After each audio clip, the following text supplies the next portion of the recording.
ਚਾਤ੍ਰਿਕ ਸ਼ਬਦ ਸੁਨ ਅੱਖੀਆਂ ਉਘਰ ਗਈ। ਭਈ ਜਲ ਮੀਨ ਗਤ ਬਿਰਹਾ ਜਗਾਏ ਹੈ। आज मोरे आए हैं हम अवगुण भरे एक गुण नाही। अमृत छाड़ बिख बिख माया मोह परम पै भूले। सुत दारा स्यों एक उत्तम पंथ सुनियो गुर संगत। तेह मिलंत जम त्रास एक अरदास पाठ कीरत की। गुर रामदास रखो शरणाई। सो कहो टल गुर सेविया अहनस सहज भाए। दर्शन परस गुरु का जन्म मरण दुख जाए। सिफत खसंबंधी नूर अरसों कुरसों चटिया। तुद डिठे सच्चे पातशाह मल जन्म जन्म दी कटिया। सज्जन सच्चा पातशाह सिर साहांदा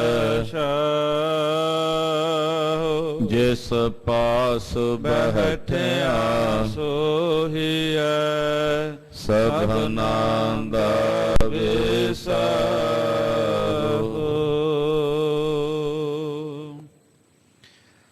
सतनाम। श्री वाहिगुरु साहिब जी सोहे महला पंजवा। गुर अपने ऊपर बल जाइए।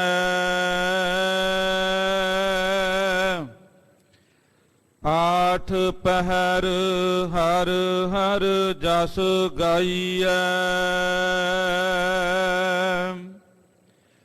गुर अपने ऊपर बल जाइए। आठ पहर हर हर जस गाइए। सिमराओ सो प्रभ अपना स्वामी। सगल कटा का अंतर जामी। रहाऊ चरण कमल स्यों लागे प्रीत। साचे पूरन निर्मल रीत। संत प्रसाद वसै मन माही। जन्म जन्म के किल विख जाहि। कर कृपा प्रभ दीन दयाला। नानक मांगै संत रवाला।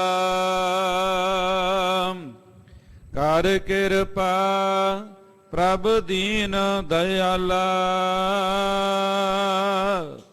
नानक मांगै संत रवाला। वाहिगुरु जी का खालसा वाहिगुरु जी की फतेह। हाजरा हजूर जहरा जहूर सर्व कला भरपूर सतगुरु श्री गुरु ग्रंथ साहिब जी महाराज जी की पवित्र पावन हजूरी च जुड़ बैठे गुरु की साजी और नवाजी हुई ਗੁਰੂ ਕਾ ਖਾਸ ਰੂਪ ਗੁਰੂ ਖਾਲਸਾ ਸਾਧ ਸੰਗਤ ਜੀਓ, ਸਤਿਗੁਰਾਂ ਦੀ ਮਿਹਰਾਮਤ ਸਦਕਾ, ਕਿਰਪਾ ਸਦਕਾ ਅੰਮ੍ਰਿਤ ਵੇਲੇ ਤੋਂ ਸਤਿਗੁਰਾਂ ਦੇ ਚਰਨਾਂ 'ਚ ਜੁੜ ਕੇ ਧੰਨ ਸ੍ਰੀ ਗੁਰੂ ਗ੍ਰੰਥ ਸਾਹਿਬ ਜੀ ਮਹਾਰਾਜ ਜੀ ਦੇ ਦਰਸ਼ਨ ਦਿਦਾਰੇ ਆਪ ਜੀ ਪਰਸ ਰਹੇ ਹੋ। ਰੱਬੀ ਬਾਣੀ ਦੇ ਸ਼ਬਦ ਕੀਰਤਨ ਰਾਗੀ ਸਿੰਘਾਂ ਦੀ ਰਸਨਾ ਤੋਂ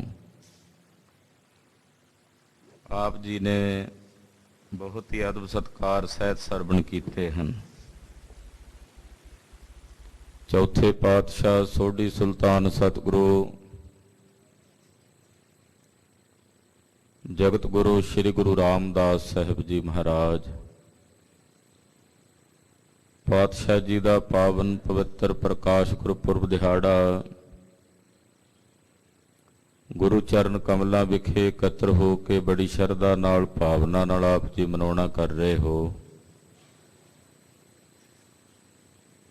ਬਲਿਆਰ ਜਾਈਏ ਸਤਿਗੁਰੂ ਸ੍ਰੀ ਗੁਰੂ ਰਾਮਦਾਸ ਸਾਹਿਬ ਸੱਚੇ ਪਾਤਸ਼ਾਹ ਤੋਂ। ਪਰਮ ਦਿਆਲੂ ਸਤਿਗੁਰੂ, ਪਰਮ ਕਿਰਪਾਲੂ ਸਤਿਗੁਰੂ ਸ੍ਰੀ ਅੰਮ੍ਰਿਤਸਰ ਸਾਹਿਬ ਜੀ ਦੇ ਸਿਰਜਣਹਾਰ, ਅੱਜ ਦੇ ਦਿਨ ਲਾਹੌਰ ਸ਼ਹਿਰ ਦੀ ਧਰਤੀ ਤੇ ਚੂਨਾ ਮੰਡੀ ਲਾਹੌਰ ਵਿਖੇ ਪਿਤਾ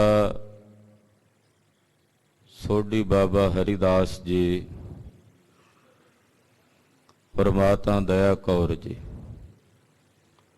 ਬਾਬਾ ਹਰਦਾਸ ਜੀ ਦੇ ਗ੍ਰਹਿ ਵਿਖੇ ਮਾਤਾ ਦਇਆ ਕੌਰ ਜੀ ਦੇ ਉਦਰ ਤੋਂ ਸਨ 1534 ਈਸਵੀ ਨੂੰ ਅੱਜ ਦੇ ਦਿਨ ਅੰਮ੍ਰਿਤ ਵੇਲੇ ਸਤਿਗੁਰੂ ਸ੍ਰੀ ਗੁਰੂ ਰਾਮਦਾਸ ਸਾਹਿਬ ਜੀ ਮਹਾਰਾਜ ਜੀ ਨੇ ਪ੍ਰਕਾਸ਼ ਧਾਰਨ ਕੀਤਾ। ਬਚਪਨ ਦਾ ਕੁਝ ਸਮਾਂ ਲਾਹੌਰ ਸ਼ਹਿਰ 'ਚ ਬਤੀਤ ਕੀਤਾ। ਹੋਣੀ ਵਰਤੀ ਸਤਿਗੁਰੂ ਜੀ ਦੇ ਪਿਤਾ ਔਰ ਮਾਤਾ ਜੀ ਸੱਚਖੰਡ ਗਮਨ ਕਰ ਗਏ। ਗੁਰੂ ਰਾਮਦਾਸ ਸਾਹਿਬ ਜੀ ਉਸ ਵੇਲੇ ਬਾਲ ਰੂਪ ਵਿੱਚ ਹੀ ਸਨ।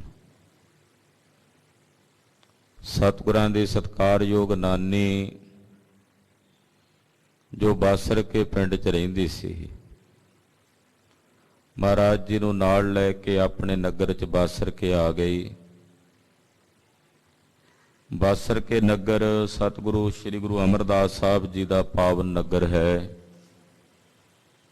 ਕਿਉਂਕਿ ਤੀਸਰੇ ਪਾਤਸ਼ਾਹ ਜੀ ਨੇ ਬਾਸਰ ਕੇ ਨਗਰ ਵਿਖੇ ਹੀ ਪ੍ਰਕਾਸ਼ ਧਾਰਨ ਕੀਤਾ।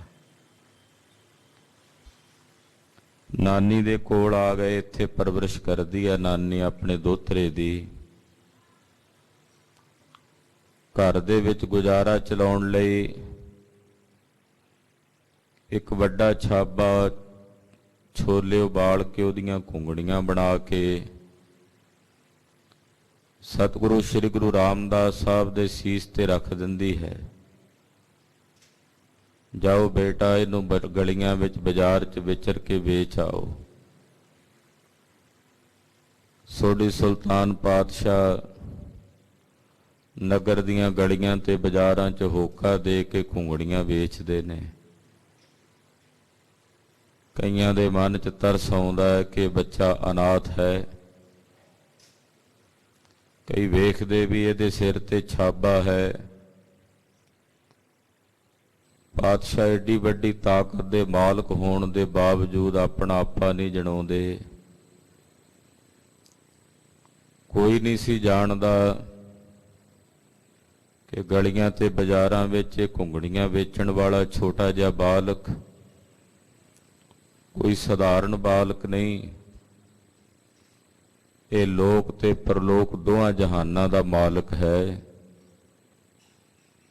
ਇਹਨਾਂ ਦੇ ਦਰਸ਼ਨ ਕੀਤਿਆਂ ਲੋਕ ਤੇ ਪਰਲੋਕ ਦੋਵੇਂ ਜਹਾਨ ਸਫਲ ਹੋ ਜਾਂਦੇ ਨੇ। ਇਹ ਛਾਬਾ ਨਹੀਂ, ਇਹ ਦੀਨ ਤੇ ਦੁਨੀਆ ਦਾ ਛਤਰ ਹੈ ਜੋ ਇਹਨਾਂ ਦੇ ਸੀਸ ਤੇ ਝੁੱਲ ਰਿਹਾ ਹੈ। ਇਹ ਅਨਾਥ ਨਹੀਂ, ਇਹ ਤਾਂ ਅਨਾਥਾਂ ਦਾ ਨਾਥ ਹੈ। ਸਮਾਂ ਬੀਤਿਆ।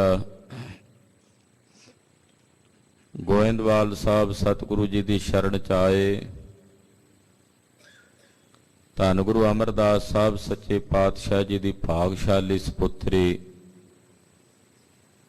ਬੀਬੀ ਭਾਨੀ ਵਿਆਹੁਣ ਯੋਗ ਹੋਈ ਤੇ ਘਰ 'ਚ ਵਿਚਾਰ ਚੱਲੀ ਕਿ ਕੋਈ ਵਰ ਲੱਭੀਏ। ਪੁੱਛਿਆ ਕਿ ਕਿਸ ਤਰ੍ਹਾਂ ਦਾ ਵਰ ਹੋਵੇ। तो गुरु अमरदास साहब जी दे महल सन माता मनसा देवी जी। माता मनसा देवी जी ने आख्या वो जिहड़ा सामने बालक आउंदा इदां दा सोहना सुनक्खा होवे। वो बालक श्री गुरु रामदास साहब सन। वेख के गुरु अमरदास पातशाह कहण लगे मनसा देवी ਇਹਦੇ ਵਰਗਾ ਇਹੀ ਹੈ, ਇਹਦੇ ਵਰਗਾ ਕੋਈ ਹੋਰ ਨਹੀਂ। ਆਪਣੀ ਧੀ ਬੀਬੀ ਭਾਨੀ ਦਾ ਰਿਸ਼ਤਾ ਗੁਰੂ ਰਾਮਦਾਸ ਸਾਹਿਬ ਜੀ ਨਾਲ ਕੀਤਾ। ਲਾਹੌਰ ਸ਼ਹਿਰ ਤੋਂ ਗੁਰੂ ਰਾਮਦਾਸ ਸਾਹਿਬ ਦੇ ਸੰਬੰਧੀਆਂ ਨੂੰ ਸੱਦ ਕੇ ਵਿਆਹ ਕਰ ਦਿੱਤਾ। ਸਤਿਗੁਰੂ ਗੁਰੂ ਰਾਮਦਾਸ ਸਾਹਿਬ ਗੁਰੂ ਘਰ ਵਿੱਚ ਰਹਿ ਕੇ ਸਤਿਗੁਰਾਂ ਦੀ ਸੇਵਾ ਟਹਿਲ ਕਮਾਉਂਦੇ ਨੇ। ਭਾਵੇਂ ਕਿ ਰਿਸ਼ਤਾ ਦਮਾਦ ਦਾ ਹੈ, ਜਵਾਈ ਦਾ ਹੈ, ਪਰ ਕਦੇ ਇਸ ਸੰਬੰਧ ਨੂੰ, ਇਸ ਰਿਸ਼ਤੇ ਨੂੰ ਆਪਣੇ ਮਨ 'ਚ ਨਹੀਂ ਲਿਆਂਦਾ। ਅਤ ਦੀ ਬਨਿਮਰਤਾ ਤੇ ਹਲੀਮੀ ਨੂੰ ਹਿਰਦੇ 'ਚ ਧਾਰਨ ਕਰਕੇ ਗੁਰੂ ਘਰ ਦੀ ਸੇਵਾ ਕਰਦੇ। ਸੇਵਾ ਕਰਦਿਆਂ ਕਰਦਿਆਂ ਸਤਿਗੁਰਾਂ ਦਾ ਰੂਪ ਹੋਣ ਲੱਗ ਪਏ। ਬੌਲੀ ਸਾਹਿਬ ਦੀ ਜਦੋਂ ਕਾਰ ਸੇਵਾ ਚੱਲੀ ਤਾਂ ਉਸ ਸੇਵਾ ਵਿੱਚ ਸਭ ਤੋਂ ਮੂਹਰੇ ਹੋ ਕੇ ਧੰਨ ਗੁਰੂ ਰਾਮਦਾਸ ਸਾਹਿਬ ਜੀ ਸੇਵਾ ਕਰਦੇ, ਟੋਕਰੀ ਢੋਣ ਦੀ ਸੇਵਾ ਕਰਦੇ। ਜਿੰਨੀ ਸੰਗਤ ਸੇਵਾ ਕਰਨ ਆਉਂਦੀ, ਮਜ਼ਦੂਰ ਆਉਂਦੇ, ਕਾਮੇ ਆਉਂਦੇ, ਕਾਰੀਗਰ ਆਉਂਦੇ, ਉਹਨਾਂ ਸਾਰਿਆਂ ਤੋਂ ਪਹਿਲਾਂ ਆ ਜਾਣਾ। ਟੋਕਰੀਆਂ ਕਈਆਂ ਸਾਰੀਆਂ ਕੱਢ ਕੇ ਬਾਹਰ ਰੱਖ ਦੇਣੀਆਂ। ਸ਼ਾਮ ਨੂੰ ਜਦੋਂ ਸਾਰਿਆਂ ਨੇ ਸੇਵਾ ਕਰਕੇ ਚਲੇ ਜਾਣਾ ਤੇ ਸਭ ਤੋਂ ਬਾਅਦ ਗੁਰੂ ਰਾਮਦਾਸ ਸਾਹਿਬ ਨੇ ਜਾਣਾ। ਜਿੰਨੀਆਂ ਕਈਆਂ ਟੋਕਰੀਆਂ ਸਾਰੀਆਂ ਸਾਂਭ ਕੇ ਰੱਖਣੀਆਂ ਤੇ ਸਾਰਾ ਦਿਨ ਟੋਕਰੀ ਢੋਣ ਦੀ ਸੇਵਾ ਕਰਨੀ। ਕਦੇ ਆਪਾ ਨਹੀਂ ਜਣਾਇਆ। महाकवि कविराज भाई साहब भाई संतोख सिंह जी चूड़ामणि जी ने अपने ग्रंथ श्री गुरप्रताप सूरत ग्रंथ विच बचन लिखे हैं। कहते एक त्रेते युग के अवतार सन भगवान रामचंद्र जी। वो 14 कला अवतार सन। उन्होंने अपने आप नूं राजा रामचंद्र कहाया। 14 कला अवतार से और अपने आप नूं राजा रामचंद्र कहाया। बलिहार जाइए गुरु रामदास साहब की अत की निमरता नूं कि कलावां किन्नियां ने, उन्हां दी गिणती कोई नहीं। अनंत कलावां दे मालक आप पार ब्रह्म परमेश्वर गुरु रामदास साहब के रूप च प्रगट ने। पर बलिहार जाइए सतगुरु गुरु रामदास साहब तो कि अपने आप नूं राम नहीं, परमेश्वर नहीं, सगों राम दा दास कहाया। सोई रामदास गुर बल पाण, राम दा दास कहाया। ऐसा दासा भाव हिरदे च धार के सेवा च लगे रहे। कहंदे एक बार लाहौर शहर तो सतगुरु जी दे कुछ संबंधी, कुछ रिश्तेदार वो महाराज जी दे पास चल के आए।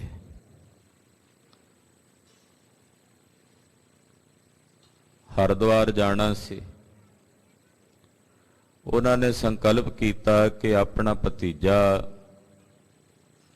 सोढियां दा बच्चा है, वो गोइंदवाल साहब है, उत्थे उन्हां दी शादी हुई है गुरु अमरदास साहब दी पुत्री नाल। ਤੇ ਆਪਾਂ ਜਾਂਦਿਆਂ ਨਾਲੇ ਉਹਨੂੰ ਮਿਲ ਚੱਲਦੇ ਆਂ ਤੇ ਰਾਤ ਉੱਥੇ ਰਵਾਂਗੇ ਆਪਣੇ ਕੁੜਮਾਂ ਦੇ ਘਰ। ਮਨ 'ਚ ਇਹ ਨਹੀਂ ਸੀ ਵੀ ਗੁਰੂ ਘਰ ਹੈ, ਸੋਚਿਆ ਵੀ ਸਾਡੇ ਕੁੜਮਾਂ ਦਾ ਘਰ ਹੈ, ਸਾਡਾ ਪੁੱਤ ਵਿਆਹਿਆ ਉੱਥੇ। ਮਹਾਰਾਜ ਜੀ ਦੇ ਚਾਚੇ ਤਾਏ ਰਿਸ਼ਤੇ 'ਚ ਜਿਹੜੇ ਸੋਢੀ ਸਨ ਉਹ ਸਾਰੇ ਆਏ। ਜਦੋਂ ਗੋਇੰਦਵਾਲ ਸਾਹਿਬ ਆਏ, ਇਹ ਉਹੀ ਚਾਚੇ ਤਾਏ ਸਨ, ਸੰਬੰਧੀ ਸਨ। ਜਦੋਂ ਗੁਰੂ ਰਾਮਦਾਸ ਸਾਹਿਬ ਬਾਲ ਰੂਪ 'ਚ ਮਾਤਾ ਪਿਤਾ ਅਕਾਲ ਚਲਾਣਾ ਕਰ ਗਏ ਤੇ ਇਹਨਾਂ ਪੁੱਛਿਆ ਤੱਕ ਨਹੀਂ। ਅੱਜ ਪਤਾ ਵੀ ਗੁਰੂ ਅਮਰਦਾਸ ਸਾਹਿਬ ਜੀ ਦਾ ਦਾਮਾਦ ਹੈ ਤੇ ਸਤਿਗੁਰਾਂ ਦਾ ਘਰ ਬੜਾ ਵੱਡਾ ਘਰ ਹੈ, ਤੇ ਅੱਜ ਆਪਣੀਆਂ ਰਿਸ਼ਤੇਦਾਰੀਆਂ ਇਹਨਾਂ ਨੂੰ ਚੇਤੇ ਆ ਗਈਆਂ। ਇਹ ਸੰਸਾਰ ਦੀ ਰੀਤ ਹੈ। ਤੁਹਾਡੇ ਕੋਲ 4 ਛਿੱਲੜ ਨੇ ਤਾਂ ਤੁਹਾਡੇ ਰਿਸ਼ਤੇਦਾਰ ਨੇ। ਘਰ 'ਚ ਗਰੀਬੀ ਹੋਵੇ ਤੇ ਸਗੇ ਰਿਸ਼ਤੇਦਾਰ ਛੱਡ ਕੇ ਚਲੇ ਜਾਂਦੇ, ਤੇ ਜੇ ਤੁਹਾਡੇ ਕੋਲ 4 ਛਿੱਲੜ ਨੇ ਤੇ ਫਿਰ ਦੂਰ ਦਰੇਡੇ ਦੀਆਂ ਰਿਸ਼ਤੇਦਾਰੀਆਂ ਵੀ ਨੇੜੇ ਹੋ ਜਾਂਦੀਆਂ, ਕਿਉਂਕਿ ਦੁਨੀਆ ਕੇਵਲ ਸੁਖ ਦੀ ਸੰਗੀ ਹੈ। ਸੁਖ ਮੈਂ ਬਹੁ ਸੰਗੀ ਪਿਓ, ਦੁੱਖ ਮੈਂ ਸੰਗ ਨਾ ਕੋਏ। ਸੁਖ ਦੇ ਸੰਗੀ ਬਹੁਤ ਹੁੰਦੇ ਆ।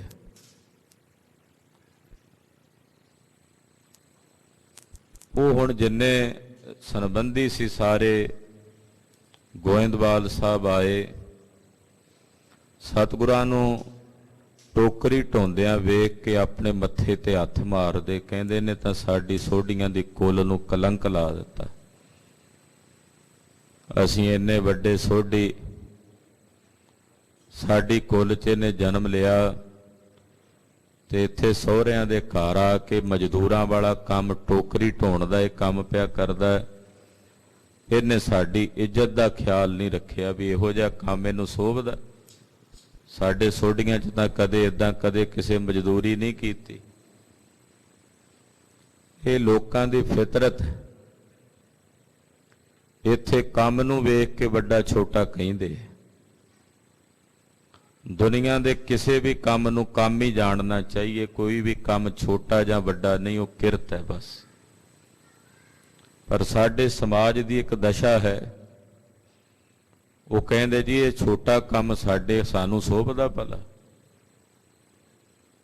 ਸਾਡੇ ਨੌਜਵਾਨ ਵੀਰ ਇੱਥੇ ਰਹਿ ਕੇ ਜੇ ਕਹੋ ਵੀ ਭਾਈ ਤੁਸੀਂ ਕੋਈ ਖਾਣ ਪੀਣ ਦੀਆਂ ਵਸਤੂਆਂ ਦੀ ਕੋਈ ਰੇਹੜੀ ਲਾ ਲਓ ਜਾਂ ਕੋਈ ਸਬਜ਼ੀ ਭਾਜੀ ਦੀ ਜਾਂ ਕੋਈ, ਕਹਿੰਦੇ ਜੀ ਸਾਨੂੰ ਇਹ ਕੰਮ ਚੰਗਾ ਲੱਗਦਾ, ਅਸੀਂ ਫਲਾਣੀ ਬਰਾਦਰੀ ਦੇ ਹਾਂ, ਅਸੀਂ ਅਮਕੀ ਦੇ ਹਾਂ ਜੀ। ਜਾਂ ਇੱਥੇ ਕੋਈ ਕਾਰ ਵਿਹਾਰ, ਕਹਿੰਦੇ ਨਹੀਂ ਜੀ ਇਹ ਕੋਈ ਸਾਨੂੰ ਸੋਭਦਾ ਕੰਮ। ਬਾਹਰ ਜਾ ਕੇ ਵਿਦੇਸ਼ਾਂ ਦੇ ਵਿੱਚ ਝਾੜੂ ਤੱਕ ਫੇਰ ਲੈਂਦੇ ਆ, ਉਦੋਂ ਮਨ 'ਚ ਨਹੀਂ ਆਉਂਦਾ ਵੀ ਉੱਥੇ ਕਹਿੰਦੇ ਜੀ ਸਾਨੂੰ ਇਹ ਵਧੀਆ ਜੋਬ ਮਿਲੀ ਹੋਈ ਹੈ। ਜੇ ਉੱਥੇ ਉਹ ਕੰਮ ਮਾੜਾ ਨਹੀਂ ਤੇ ਫਿਰ ਇੱਥੇ ਕਿਉਂ ਮਾੜਾ ਭਾਈ? ਉਹ ਜਿੰਨੇ ਸਾਡੇ ਇਹੋ ਜਿਹੇ ਕਿੱਤੇ ਸਨ, ਚਾਹੇ ਉਹ ਸਬਜ਼ੀ ਵੇਚਣ ਦੇ ਨੇ, ਫਲ ਵੇਚਣ ਦੇ ਨੇ, ਜਾਂ ਹੋਰ ਕਈ ਤਰ੍ਹਾਂ ਦੇ ਕਿੱਤੇ ਨੇ, ਉਹਨਾਂ ਉੱਤੇ ਆ ਪੂਰਬੀਏ ਜਿਹੜੇ ਆ ਕੇ ਨੇ ਕਾਬਜ ਹੋ ਗਏ ਨੇ। ਚੰਗੀ ਰੋਟੀ ਖਾਂਦੇ ਆ, ਚੰਗਾ ਸਭ ਕੁਝ ਹੈ। ਤੇ ਸਾਡੀ ਮਾਨਸਿਕਤਾ ਇੱਥੇ ਹੀ ਟਿਕੀ ਹੋਈ ਹੈ ਕਿ ਜੀ ਇਹ ਕੰਮ ਛੋਟਾ ਹੈ ਤੇ ਇਹ ਵੱਡਾ ਹੈ। ਅਸੀਂ ਵੱਡਾ ਕੰਮ ਕਰਨਾ, ਅਸੀਂ ਛੋਟਾ ਨਹੀਂ ਕਰਨਾ। ਕੰਮ ਕੰਮ ਹੀ ਹੁੰਦਾ, ਜੋ ਚਾਹੇ ਕਿਸੇ ਵੀ ਪ੍ਰਕਾਰ ਦਾ ਹੋਵੇ। ਕਿਰਤ ਤਾਂ ਕਿਰਤ ਹੀ ਹੈ ਨਾ। ਉਸ ਕਿਰਤ ਨੂੰ ਕਰਦਿਆਂ ਕਾਹਦੀ ਲਾਜ, ਕਾਹਦੀ ਸ਼ਰਮ? ਹੱਕ ਦੀ ਕਮਾਈ ਕਮਾਉਣੀ ਹੈ, ਉਹਦੇ ਲਈ ਕਾਹਦੀ ਸ਼ਰਮ, ਉਹਦੇ ਲਈ ਕਾਹਦੀ ਲਾਜ? ਉਹ ਇਹ ਸੋਢੀ ਸੀ, ਕਹਿੰਦੇ ਜੀ ਸਾਡੀ ਉੱਚੀ ਜਾਤ ਹੈ, ਅਸੀਂ ਉੱਚੀ ਕੁੱਲ ਦੇ ਹਾਂ। ਇਹਨੇ ਆ ਕੇ ਇੱਥੇ ਮਜ਼ਦੂਰਾਂ ਵਾਲਾ ਕੰਮ ਕੀਤਾ। ਗੁਰੂ ਜੀ ਨੇ ਵੀ ਨਹੀਂ ਵੇਖਿਆ ਕਿ ਇਹਨੂੰ ਇੱਥੇ ਮਜ਼ਦੂਰੀ ਦੇ ਉੱਤੇ ਲਾਇਆ ਹੋਇਆ। ਜੇ ਲਾਉਣਾ ਹੀ ਸੀ ਤਾਂ ਇਹਨਾਂ ਸਾਰੇ ਮਜ਼ਦੂਰਾਂ ਦੇ ਉੱਤੇ ਕੰਮ ਕਰਾਉਣ ਤੇ ਲਾ ਦਿੰਦੇ, ਵੱਡਾ ਕੰਮ ਦਿੰਦੇ ਇਹਨੂੰ। ਜਵਾਈ ਵੀ ਸੀ ਉਹਨਾਂ ਦਾ। ਗੁਰੂ ਜੀ ਨੂੰ ਸੋਚਣਾ ਚਾਹੀਦਾ ਸੀ ਕਿ ਜਵਾਈ ਭਾਈ ਦਾ ਸਤਿਕਾਰ ਰੱਖਦੇ। चलो चल के गुरु साहब नूं लांभा देईए। ये जिन्ने सोढी इकट्ठे होके सतगुरु जी गुरु अमरदास साहब कोल आए, महाराज सच्चे पातशाह जी नूं आके कहण लगे, जी कोई आके कुड़माचारी वाला ही संबंध रखिया, ये नहीं सोचिया भी गुरु पातशाह ने। इन्हां विचों गुरु रामदास साहब जी का एक ताया सी जिहदा नाम सी भाई मंगला। वो बोलिया बड़ा गुस्से विच, कहण लगा, जी तुसीं साडी सोढियां दी कुल दा ख्याल नहीं रखिया, साडी किन्नी इज्जत है, असीं सोढी साहिबजादे हां, ते तुसीं साडे बच्चे नूं मजदूरां दे काम ते लाया होया, उहनूं टोकरी ढोण ते लाया। चलो जे काम ही लाउणा सी किसे ते जिहड़े कामे लाए ने उहनां दे सिर उत्ते ला दिंदे भी, वो कराई जांदे कोल खलो के, पर तुसां तां उहनां नूं टोकरी फड़ाई, वो टोकरी ढोई जांदे। इन्ने नूं गुरु रामदास साहब भी उत्थे पहुंच गए, टोकरी कच्छ च मारी हुई, सिर ते इन्नू रखिया होया। गुरु अमरदास साहब जी ने वेख्या कि किसी तरह का कोई मन दे विच भाव है गुरु रामदास साहब दे। वेख्या कि बिल्कुल निर्माण हो के खड़े ने, उन्हां नूं कोई परवाह नहीं भी ये मेरे चाचे ताए खड़े ने, इन्हां दे सामने मेरी की दशा है, कोई ख्याल ही नहीं आया। ते मंगला वेख के गुरु रामदास साहब नूं कहण लगा, कहंदा आ वेखो आ गया कलंकी, इन्हें साडी कुल च जम के साडी कुल नूं कलंक ला दिता। सतगुरु श्री गुरु अमरदास साहब जदों अपने सेवक बाबत ते बचन सुने, पातशाह कहण लगे, सुनो भाई मंगला, तुहाडी कुल दे विच जे ये जन्म लैके ना आउंदे, प्रकाश धारण करके ना आउंदे, ते तुहाडी कुल कलंकी होनी सी। इन्हां तुहाडी कुल नूं भाग लाए ने प्रकाश धारण करके, ते तुहाडी कुल नूं निष्कलंक कर दिता है। सोढियां दी कुल जानी जाएगी इन्हां करके, नहीं तां कौन जानदा सोढी कौन ने। इन्हां दे अवतार धारण करके जदों ये सुधाणगे सोढी सुल्तान पातशाह, उदों तुहाडा सोढियां दा सत्कार होवेगा। जे ये सोढियां दी कुल च ना जमदे ते तुहाडी सोढियां दी किते इज्जत नहीं सी होनी, किते सन्मान नहीं सी होना। ये गुरता गद्दी ते बैठणगे ते कहोणगे, बैठा सोढी पातशाह रामदास सतगुरु कहावै। ये सोढी पातशाह कहोणगे। तुहानू जिहड़ी टोकरी दिसदी है, सानू इहदे सीस ते ओही टोकरी दीन ते दुनिया दा छत्र झुलदा नजर आ रहा है।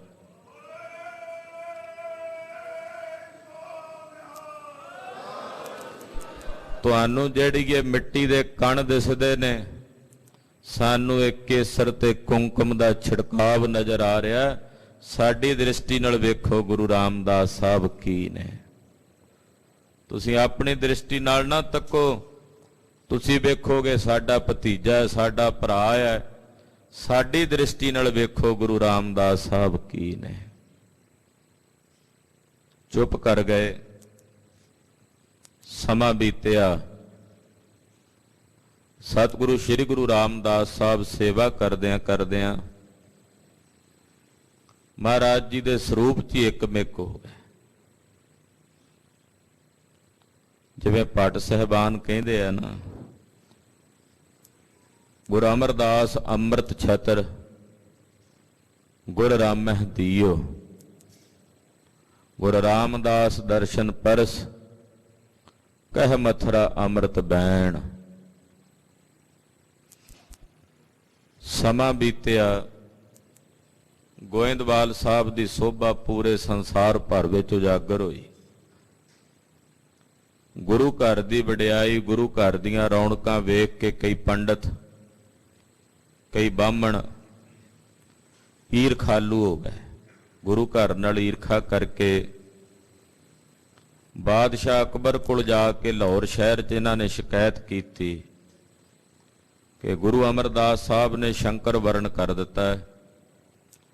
चाहे कोई खत्री होवे, ब्राह्मण होवे, शूदर होवे, वैश होवे, इक्को पंगत 'च बिठा के सारिਆਂ ਨੂੰ ਪ੍ਰਸ਼ਾਦਾ ਛਕਾਉਂਦੇ ਹੈ।